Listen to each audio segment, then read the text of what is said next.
face to face with the Fiend, and the Fiend now! You're not...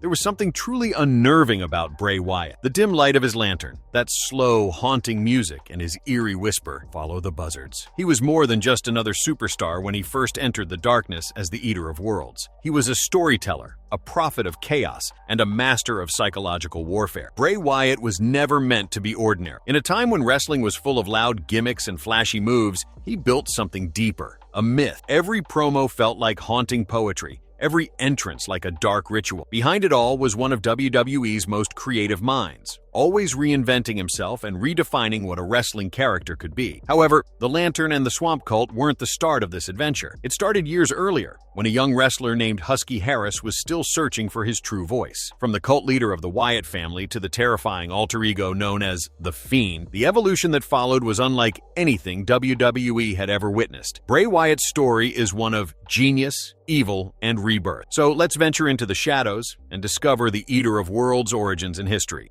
The early life and wrestling roots. Wyndham Lawrence Rotunda, born on May 23, 1987 in Brooksville, Florida, came into the world as part of wrestling royalty. Wyndham's path seemed destined long before he ever stepped into a ring. Wrestling was in his blood, as he was a third-generation professional wrestler whose lineage read like a Hall of Fame roster. Fans of the 1980s and 1990s knew his father, Mike Rotunda, as the technically proficient Irwin R. Shyster, the cunning suit-wearing tax collector for the WWE. His grandfather, Blackjack Mulligan, was a legendary outlaw of the squared circle, a man who brawled with legends like Dusty Rhodes and Ric Flair, and who embodied the wild, untamed spirit of wrestling's golden years. Add to that his uncle, Barry Windham, a former NWA World Champion and WWE Hall of Famer from the Four Horsemen, and you can see the huge expectations that followed Wyndham Rotunda. Long before he was known as the Eater of Worlds, Wyndham was an innate athlete. He excelled on the mat and the football field at Hernando High School, where he was recognized as a formidable defensive tackle and guard in football and won a state wrestling championship in 2005 at 275 pounds. He graduated that same year and continued playing football at the College of the Sequoias, where as a sophomore, his raw strength and agility earned him a spot on the second team of All-America. He appeared destined for a steady athletic career after his performance earned him a football scholarship at Troy University, where he played for 2 years. However, it was impossible to ignore the family's call. Just 27 credits away from earning his degree,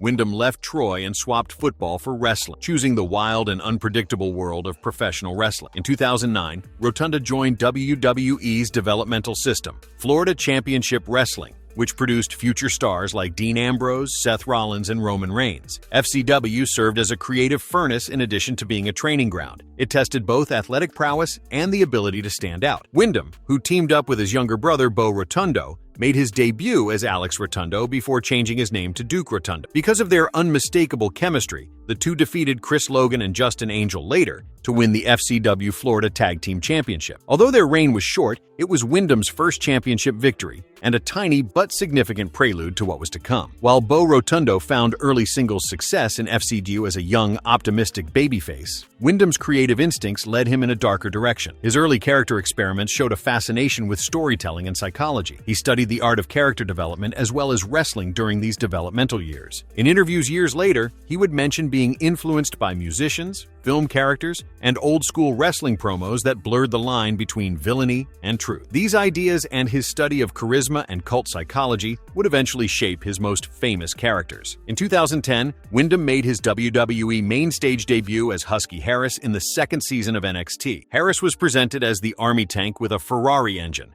a tough fighter with a deceptive level of speed and intensity. Mentored by Cody Rhodes, he showed glimmers of personality, even displaying a rebellious edge when he attacked NXT host Matt Striker, hinting at the darkness that would come to define him. Despite some impressive performances, Harris finished mid-pack in the competition. His momentum faded after a brief appearance with the Nexus, a notorious faction that caused havoc on WWE's main roster. Harris disappeared from television after being punt-kicked out of action by Randy Orton in early 2011, only to reappear in FCW and rediscover himself. Inspired by slasher aesthetics, Wyndham experimented briefly with a new masked character named Axel Mulligan back in FCW, but the concept never caught on. Rather, he reappeared as Husky Harris, eventually reuniting with Bo Dallas to reclaim the FCW tag team titles in 2012. However, a change was already taking place behind the scenes. From that burst of creativity, a new identity began to take shape, one that would change his career forever.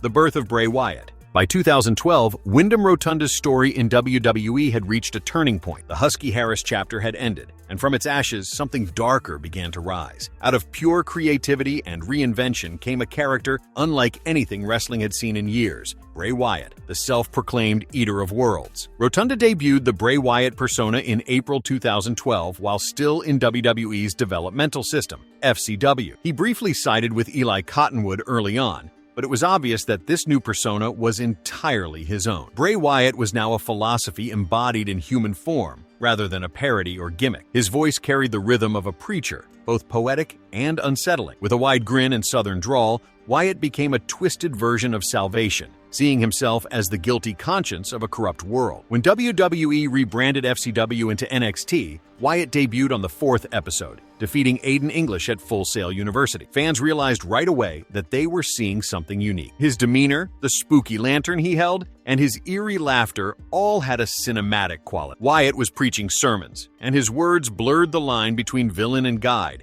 leaving audiences torn between fear and fascination. The character drew inspiration from Southern Gothic horror, cult psychology, and cinematic figures like Robert De Niro's Max Cady from Cape Fear and the eerie calmness of wrestler Waylon Mercy. His trademarks became the lantern, the Hawaiian shirt, and the fedora, all visual representations of a man who thought he was helping the lost find their way in the dark. He would whisper his catchphrase, "Follow the buzzards," urging followers to forsake morality and welcome chaos. When Wyatt tore his pectoral muscle in July 2012, it momentarily put a stop to his early success in NXT. He refused to go away, though, despite his injuries. Rather, he made use of the time to broaden his sphere of influence and build a family of followers who viewed him as their prophet. Luke Harper, the first of his sons, joined him in November 2012, and soon after, a burly man wearing a sheep mask named Eric Rowan joined him. Darkness and obsession brought them together to form the Wyatt family. Wyatt came back to the ring in early 2013, beating Yoshi Tatsu and starting a strong run in NXT. The family soon claimed gold when Harper and Rowan won the NXT Tag Team Championships, establishing the group's dominance.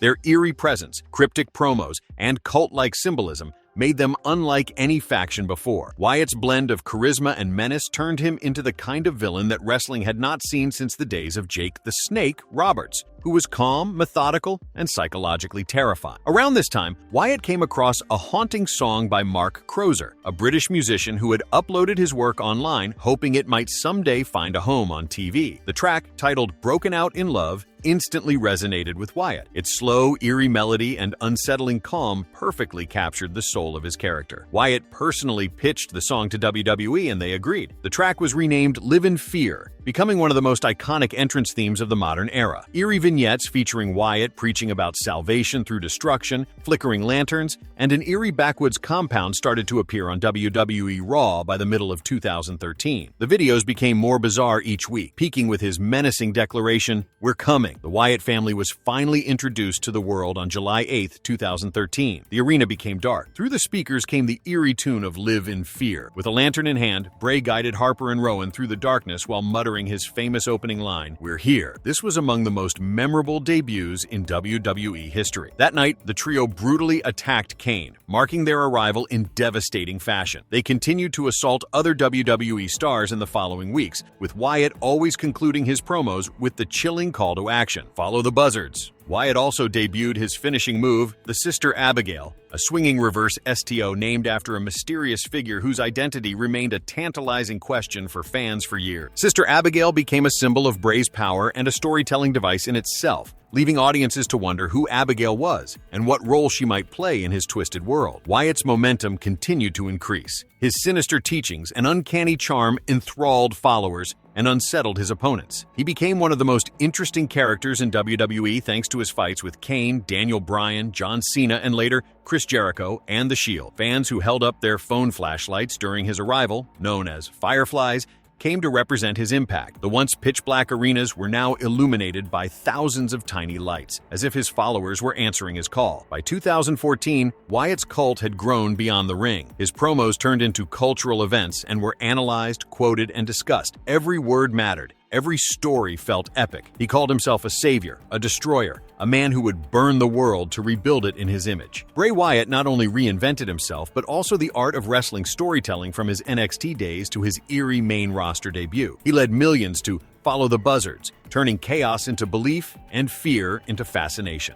Rise as the Eater of Worlds. Bray Wyatt's rise from a haunting cult leader to one of WWE's most captivating villains was a masterclass in psychological storytelling. He fought like a prophet and spoke like a preacher, turning simple rivalries into deeply personal dramas. Naturally, matches were important, but Wyatt stood out for the way he made the audience feel uneasy, intrigued, and unable to turn away. Wyatt immediately established his dominance after joining the main roster. His first victims were Kane and Kofi Kingston, but his power was really displayed in his feuds with John Cena, Daniel Bryan, and The Shield. Instead of merely opposing Bryan, he tempted, alienated, and ultimately broke him, if only for a fleeting, unsettling moment at the end of 2013. His attempt to recruit Bryan was a clear example of cult psychology. The ideal confrontation was created when Bryan, the uncompromising hero who resisted conversion, finally turned on the family in January 2014 and attacked Wyatt and his sons live on Raw. At the Royal Rumble, Wyatt's triumph over Bryan felt like both retaliation and evidence that his twisted philosophy was effective. Wyatt's clash with The Shield pushed his image even deeper into the main event scene. The Wyatt family proved they could compete with the best in WWE when they defeated The Shield in a vicious six-man tag match at Elimination Chamber. By depriving John Cena of his title shot later that evening, Wyatt intensified the mayhem and set off a year-long and personal feud that would shape the next phase of his career. Mind games were at the heart of the Bray Wyatt-John Cena feud. Wyatt attempted to discredit Cena by portraying him as a monster because he believed that he was a phony hero and a representation of this era of lies. In addition to fighting Cena, he also attacked his reputation by bringing a children's choir to the ring in eerie sheep masks. They faced each other across 4 pay-per-views.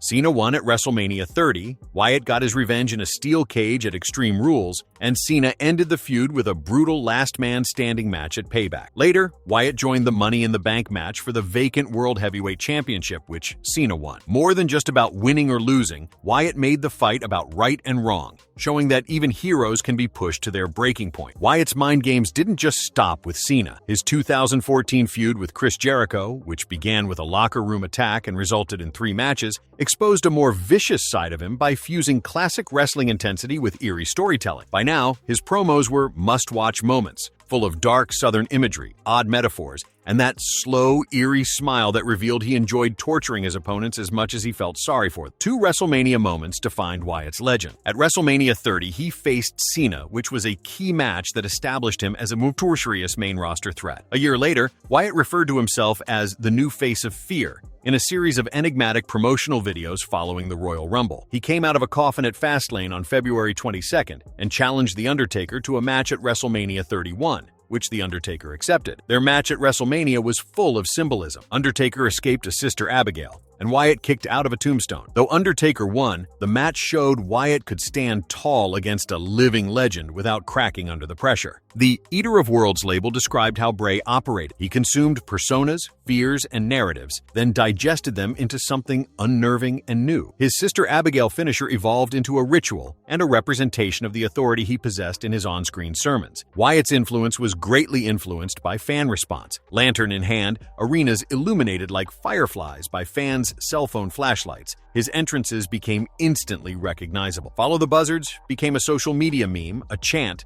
and a slogan, demonstrating how Wyatt's story had crossed into fan culture. Nearly everyone appreciated the artistry, while some feared his darkness and others adored his charisma.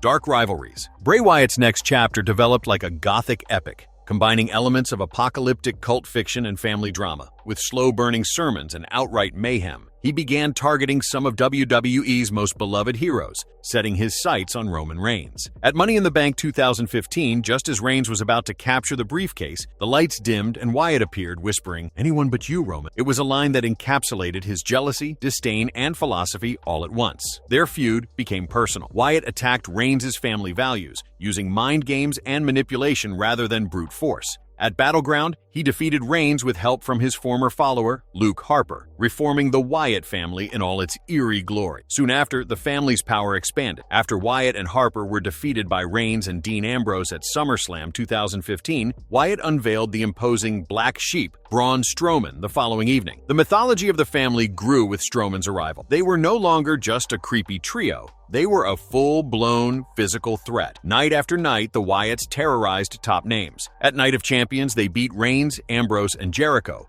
proving they could take on any combination. Their run reached its peak in both spectacle and controversy. At Hell in a Cell, Wyatt lost to Reigns, but later that night, the Wyatt family staged a cinematic attack, ambushing The Undertaker after his brutal match with Brock Lesnar and dragging him backstage. Kane was targeted the next night. These shocking images re-established the Wyatts as a primal, dangerous force that was more cult than team. The Brothers of Destruction returned to retaliate, and at Survivor Series, Wyatt and Harper fell to Undertaker and Kane. Still, the attack had already solidified the Wyatt family as major players in WWE's lore. In 2016, the Wyatt family's story turned to faction battles and uneasy alliances. They faced Team ECW, crossed paths with The Rock at WrestleMania 32, and even hinted at a face turn before injuries and booking shifts sent them back to villainy. When the New Day invaded the Wyatt compound at Battleground, it played out like a horror western, mixing comedy and dread. The group was then divided by the 2016 draft, with Wyatt and Rowan going to SmackDown and Strowman going to Raw,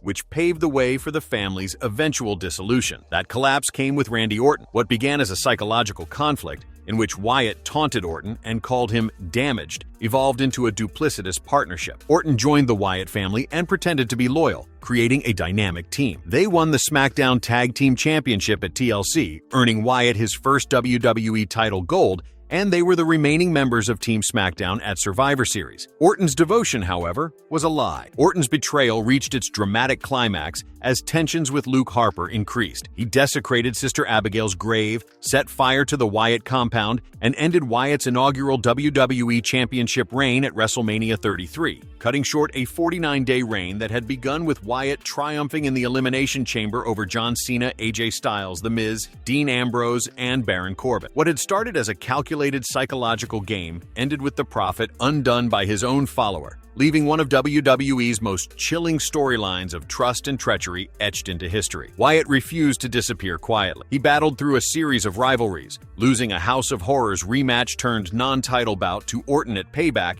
and clashing with Seth Rollins before entering a tense psychological feud with Finn Balor in mid-2017. Wyatt attempted to persuade Balor to adopt his Demon King persona, and the rivalry was as much about mind games as it was about in-ring action. At SummerSlam 2017, Balor, fully in Demon King form, defeated Wyatt, showing that even darkness could be met with controlled fury. At No Mercy, Wyatt faced Balor once more but was defeated, further intensifying their enigmatic rivalry. The feud remained unresolved after Wyatt withdrew from a third match that was planned for TLC. Tables, ladders, and chairs due to health issues, and AJ Styles took his place. The series highlighted Wyatt's skill at blending psychological storytelling with in-ring drama. In late 2017, a strange new rivalry emerged when Matt Hardy revived his broken persona. Hardy's chaotic delete social media teases exploded into reality on December 4, 2017, and by January 2018, he was clashing with Wyatt in a series of surreal encounters. Their feud reached its cinematic peak with the Ultimate Deletion,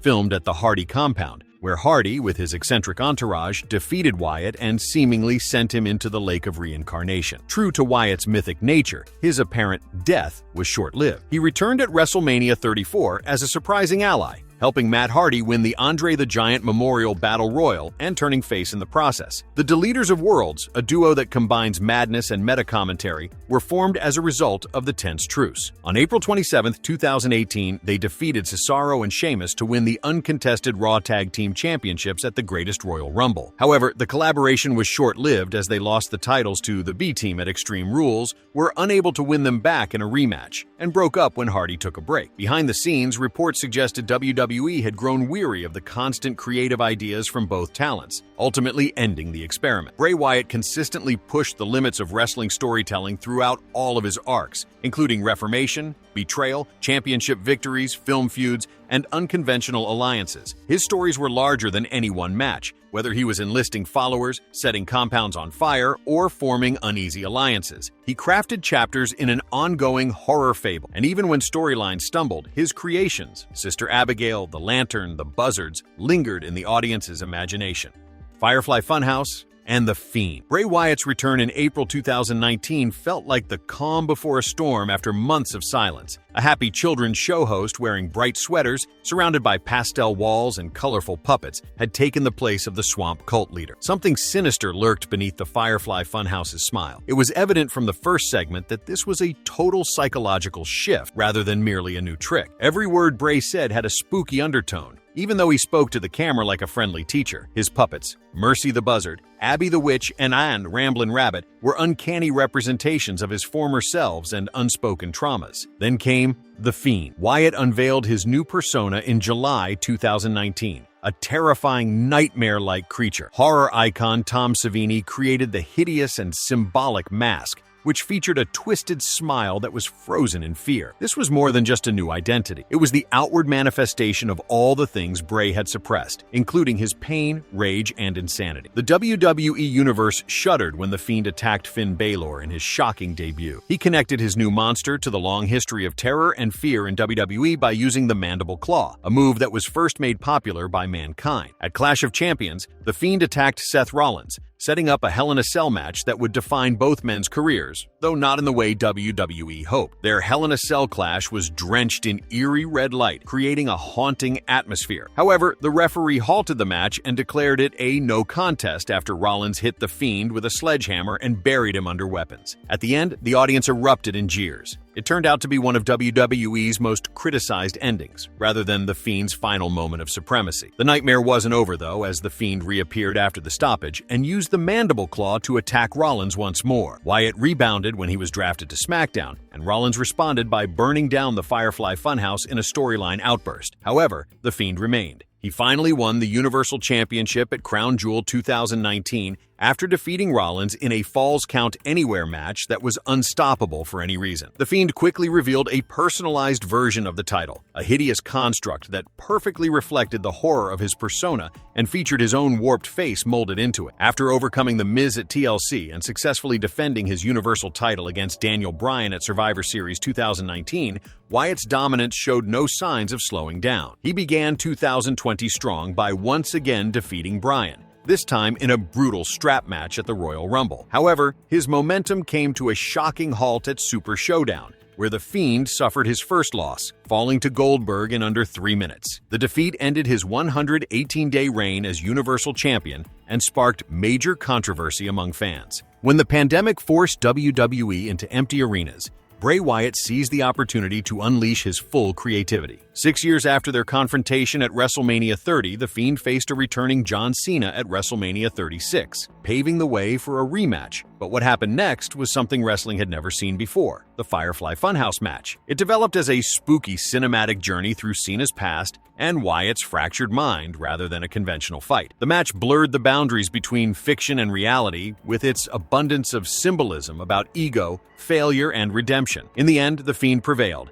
giving Wyatt his first and only victory at WrestleMania, which many praised as a masterful example of wrestling narrative. Braun Strowman, Wyatt's former protege and the black sheep of the Wyatt family, was the target of his next significant rivalry. Wyatt's attempt to win the Universal Championship again was unsuccessful at Money in the Bank 2020. The Wyatt swamp fight at the horror show at Extreme Rules was set up by his quick return to his eerie cult leader persona. Strowman was dragged beneath the murky waters by a haunting vision of the Fiend at the end of the film's encounter, which blurred reality and illusion. The Fiend ultimately defeated Strowman to reclaim the Universal Championship at SummerSlam, marking the end of their story. However, Wyatt's reign was cut short when Roman Reigns made an unexpected comeback, ambushing both men and winning the title at Payback a week later. In late 2020, Bray Wyatt's story took a dark turn with Alexa Bliss. Their connection began during Wyatt's feud with Braun Strowman, when a vision of Bliss appeared in the Wyatt swamp fight, luring Strowman into Wyatt's psychological trap. Over time, Bliss succumbed to the Fiend's influence, changing from a happy babyface to a spooky, insane version of herself,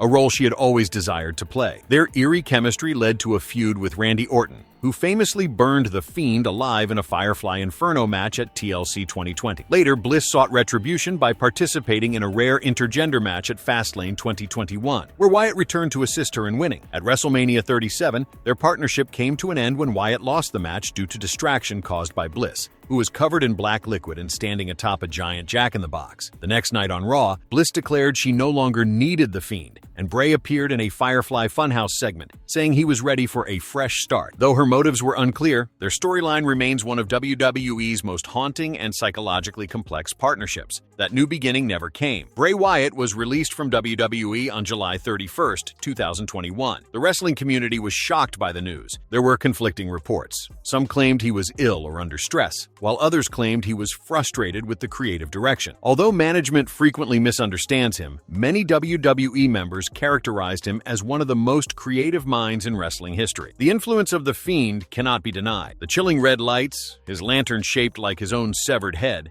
and the eerie remix of Live in Fear that accompanied his entrance instantly became iconic. Sales records were broken by his merchandise. The Fiend's admirers felt him, not just saw him. He was the embodiment of everything Bray Wyatt had always envisioned wrestling to be, a tale that lingers in your mind long after the lights have gone out.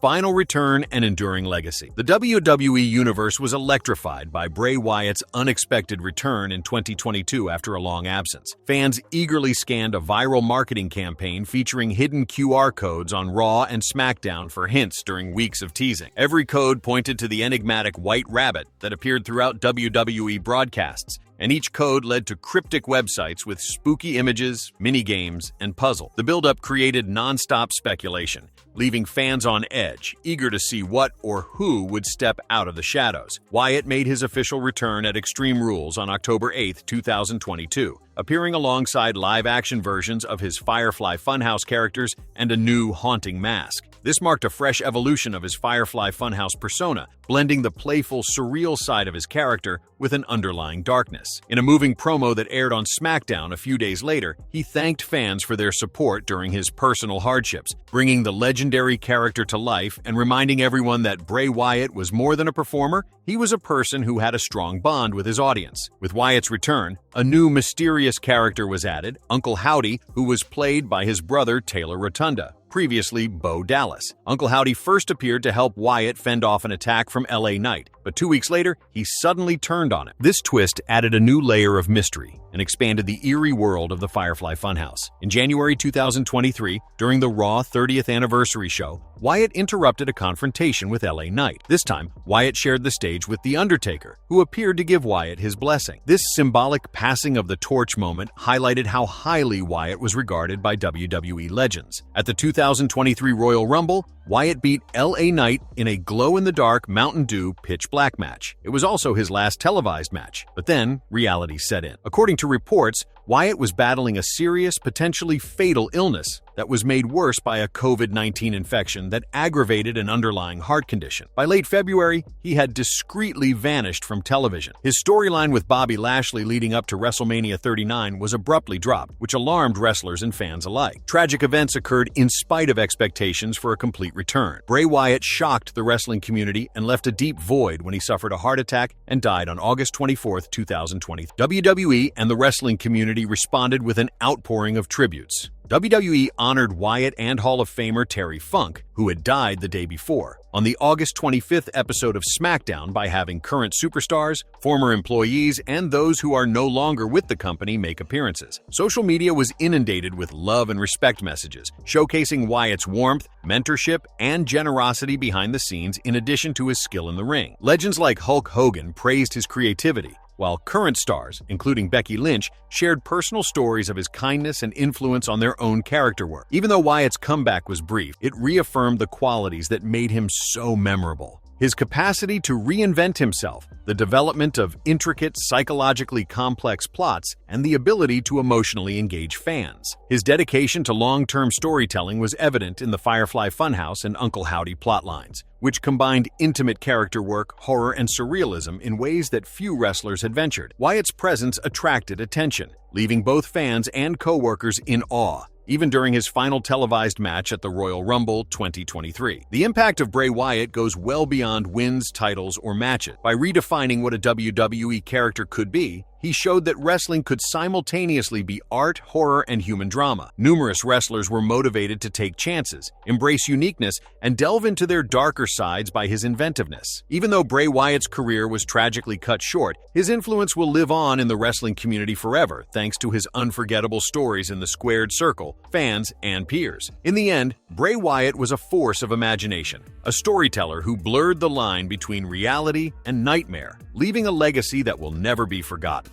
Marvelous verdict: Bray Wyatt was far more than just a wrestler. He was a visionary who blurred the lines between horror, theater, and wrestling in ways the industry had never seen before. Every promo, every flicker of a lantern, every haunting smile told a story that drew fans deep into his twisted world. Through the Eater of Worlds, Wyatt crafted a mythology, turning fear into fascination and making darkness feel poetic. His storytelling reshaped WWE's modern era, reminding everyone that wrestling could be as much about emotion and narrative as brute strength. Yet, even the strongest characters need the right opportunity. Wyatt's carefully built aura was sometimes undercut by his larger-than-life persona, with feuds and title reigns ending abruptly or failing to deliver the narrative payoff his promos promised. Nevertheless, Wyatt's influence lives on. Live in Fear became the anthem of a movement that dared to be different, and the mystery of his untold chapters continues to captivate. What do you think Bray Wyatt's next chapter would have looked like if fate had not intervened? Drop your thoughts in the comments, and don't forget to like, subscribe, and hit the notification bell for more marvelous wrestling deep dives.